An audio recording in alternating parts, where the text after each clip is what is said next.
Good evening, everyone. Hi, welcome to the Long Branch. My name is Elaine, and I'm the general manager here. If you need anything, just let me know.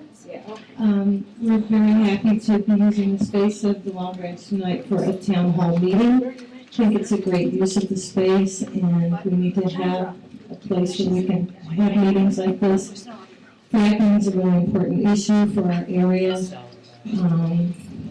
It concerns our water, our land, our air, kind of a big deal. And so we're happy to come together to discuss this as a community. So please make yourselves at home, and thank you for coming. And I'd like to introduce Lynn Waters, Najma, and she'll have a few words to say as well. So thanks for being here.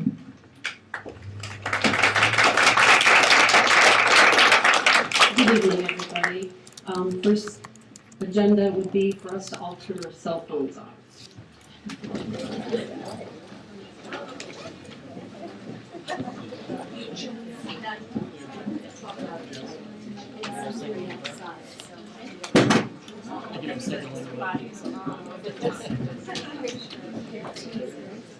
Well, I have AT&T.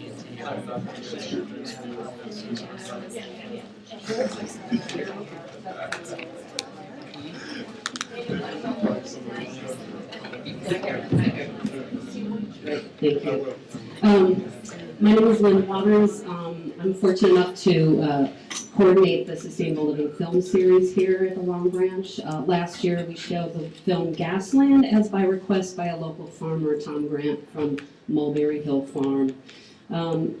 Ironically, we had the response to the film, like a lot of people do, is, oh, those poor people over there.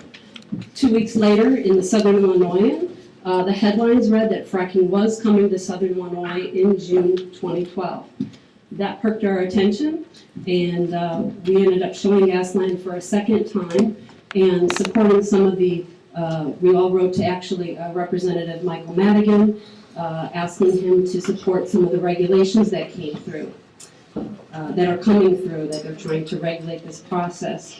Since that time, and also I am a drinker of wonderful well water that I share with 70 of my most dearest friends and family.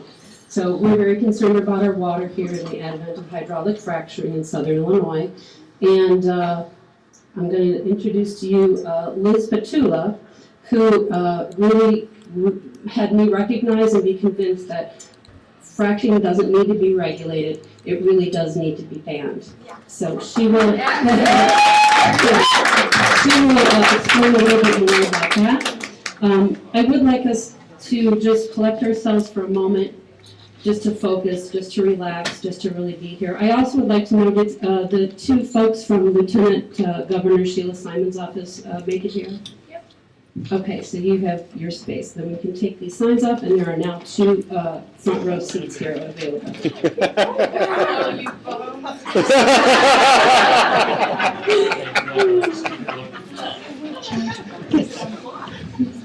I also, not only just welcoming everybody that physically made it here, but we would also like to welcome the viewers online, as some of you might know. And Julie, if you would go to the next slide. This meeting is live webcast on the internet. People can watch it here currently, and also it'll be archived for future purposes. You can go back and watch this meeting again. So I also wanted to welcome the folks that are with their computers joining us also here tonight. And if there's not enough room and you folks are not finding seats, please know that the speakers are outside, so you should be able to hear everything outside as well. Okay, so let's just begin with a moment of silence just to collect ourselves and focus.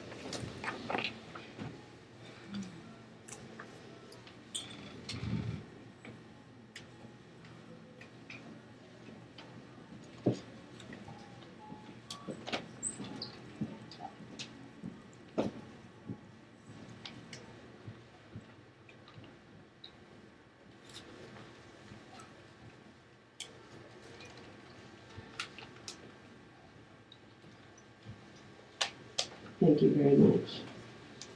So I would like to now introduce Liz Petula, who has put together a very beautiful Southern Illinois website dedicated to our efforts here this evening, and she will tell us all more about that.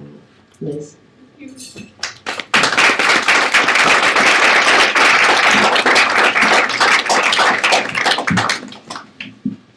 Can you hear me? Yeah. Good. Welcome, everyone. Thank you so much for being here. I'm already excited about the energy in this room tonight. I'm going to present some empirical evidence. I'm going to run a short video of some Pennsylvania farmers I think we all need to see. But first, I had the privilege over the weekend of spending over an hour on the phone with Pennsylvania farmer Ron Gula, and it really woke me up as to how dangerous this is. According to Ron, whose farm was, in his words, obliterated by range resources, western Pennsylvania is basically getting wiped out. A clinic just opened in western Pennsylvania called the Southwest Pennsylvania Environmental Health Project in McMurray. This is a quote from their press release.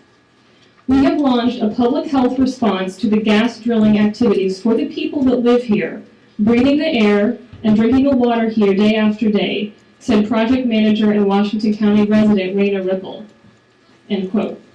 And according to farmer Ron Gula, the clinic is getting overwhelmed by people who live near gas drilling activities seeking help for their health conditions, such as skin lesions. These residents also have chemicals such as benzene and formaldehyde in their blood and their urine. There's a plastic surgeon in western Pennsylvania who had so many clients coming to her with these skin lesions that she wondered what in the world was going on. And she figured out they were occurring in clusters around gas drilling activities. Ron kept emphasizing to me in his conversation that they're getting slammed in all three ways. The water's getting contaminated, the soil's getting contaminated, and the air's getting contaminated. So what's the big deal? Why is all of this happening? Hydraulic fracturing has been around for about 60 years, as the gas companies like to tell us.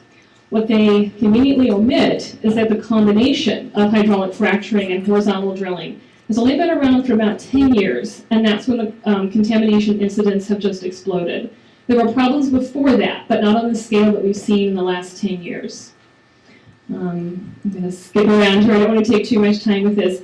Another point that's been brought up is companies sometimes say, well, we're only using 0.5 or 2% of chemicals in our mixture. Well, when you're talking about, say, a 4 million gallon frac, that translates to 80 to 330 tons of chemicals.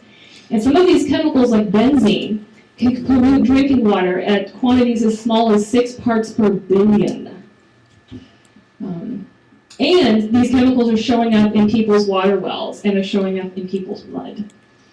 Not only is it the problem of the chemicals that are injected down, it's also what's released from the deep rock layers, like heavy metals, arsenic, mercury, radioactive elements, strong salts, etc.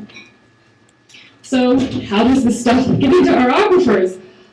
First of all, scientific papers, some by the companies themselves, admit that the fracturing process is inherently uncontrollable and unpredictable. And most importantly, these papers say it is impossible to control how those man-made fractures interact with natural fractures in the rock layers. I think it's very important to understand that. It's also important to understand that this kind of damage is generational. Once the fractures and pathways are established into aquifers, they're not going anywhere. Once the heavy metals and radioactive elements are in the soil, they're not going anywhere. Residents in Dimmick, Pennsylvania, they still can't use their water. Residents in Pavilion, Wyoming, they still can't use their water. There are also other uncontrollable incidents, like major blowouts, such as in Bradford County, Pennsylvania. And the EPA came in afterward and found several families' water wells to be contaminated. Fires. There was a major fire at a waste impoundment pit in Washington